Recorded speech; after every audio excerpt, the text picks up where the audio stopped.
when you can say Adom Nation wa pledge na wako free show was Swed School. Swedro Secondary School. Now we be say abazinta, abrentebe ojina hoyinta. And papa ye asan, papa ye kwechira ma so be azeka kraba kra na oye niye ya na osade be praise no. And me you can say no kwari nyi ho do bi we hu obi na ze wo fom onyimpa de sika mfifiri wo fom so ze oso we tu sika hu.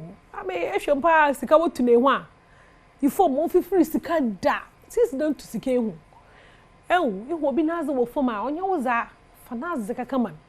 Thank you know or don't call you normal way in society but bana ba madam azi yin normal. Ti me you ka say abrentebe or ne headmistress no gian in channel o hade video no a trend ye papa o socials no do on entertainment into na member can no but za wa masisia my attention another one nam do ma me nyore kan da masemi enye there abrante ba no dop ne onom ne drink Adom Nation worko school hono wa ko free show ama school no za abrante ba ne ye enye de ohun obi ne purse wo film and offer personal or the kama headmistress the way who obi ne person for masika shem wo chima papers wom da mara na kwen so wom e bi number social media no do baka there second year 20,000 headmistress no amabrante ba no 20 Ghana cedis o line wo assembly e man ko furu twetwe boy no e hwe mo na sana no kware biara enyim sika no o 200 cedis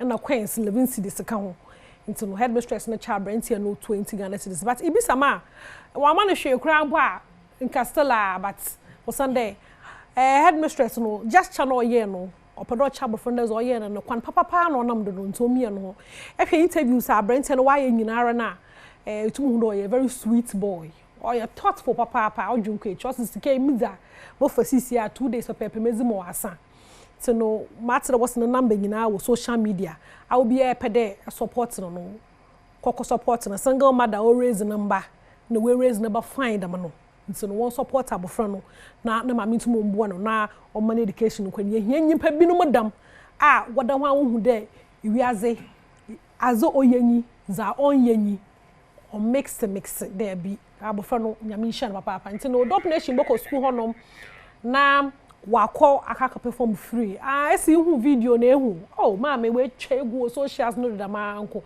nti na wo hwe kakra na yembrace sia ofencham kakwa ye twen video no na tidama me care no headmistress na ba second Swedro Secondary School na abofra no we koto obi ne purse ehu sika hjem ho amfa wasne maame anhye na dam onya na za nso do return sika no na wa return sika no na azia ko viral anko bi dimpo retwa boy na alepay because we feed na sika no do so so nyeni sika wa return sika no nti no za wa ye o twada o de ye monambo Sunday in the papa ye asa papa ye nyi ho biom me video no I ready ntawo ye nhwe na ye mbra So the girl came to identify that it is 100 cedis note 50 cedis too the coins and I mean this is the coins plus the girl's keys. She identified everything, and this boy did not take a penny from what he saw. He just brought it to the administration. Amazing. This is it, I'm telling you. And so this is commendable. And yes, he found 200. I just dashed him 20 cedis. But then, the blessing that will go with it. He could have spent the 200 and the coins, whatever. But definitely, it will follow you. Coins no. The girl said 11 cedis. Master, message intact. Girl, no, can't the amount of money 11 cedis. Master, when you check, the coins.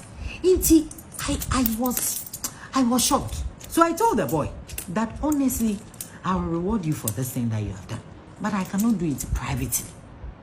I cannot stand here and just reward you quietly. No. So please, at the right time, at assembly, I'll reward you for what you have done. And this morning was the right time. We were all shocked, those of us. Master, 200 Ghana. The additional coins. He did not go to steal it. He just found it. But decided to. In fact, with this thing that is happening, I think we should even bring the parents on board. For them to know what the child has done. And so whatever training that a child is being, put through at home is yielding. On tensi. It doesn't happen. Even with girls in pool, you cannot vouch for some girls. But for a boy, final year Form 3, to find a purse, 200 Ghana. Yak. Coins. Okay. Another headmistress watch it no. Na za oma iyi oye nyika nyide ndet na mama ke no papa ya asa. And then you knew what is right, now what is wrong. And then all compose them brente manampa them brente manawaba no sika obi tumi chini nua kakra bo no ozna akodo wo fa sika mfa man. Orukuni nua na waji sika. And then papa ye kwechi. And then bono no adoso. Nto ontoka na nke iyi no tena mama ke no koye normal. Kosa de iyi no oye normal. Zamahen.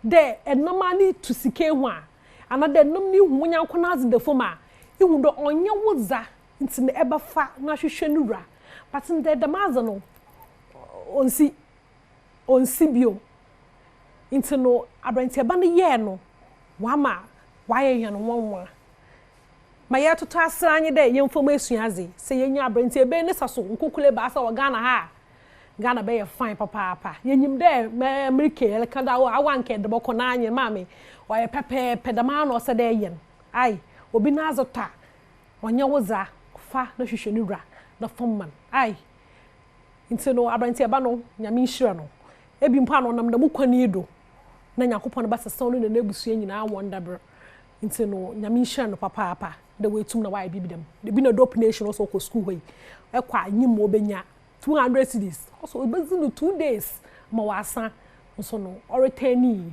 hwe nyim nyamara abranteban waje wo socials no do why kama papa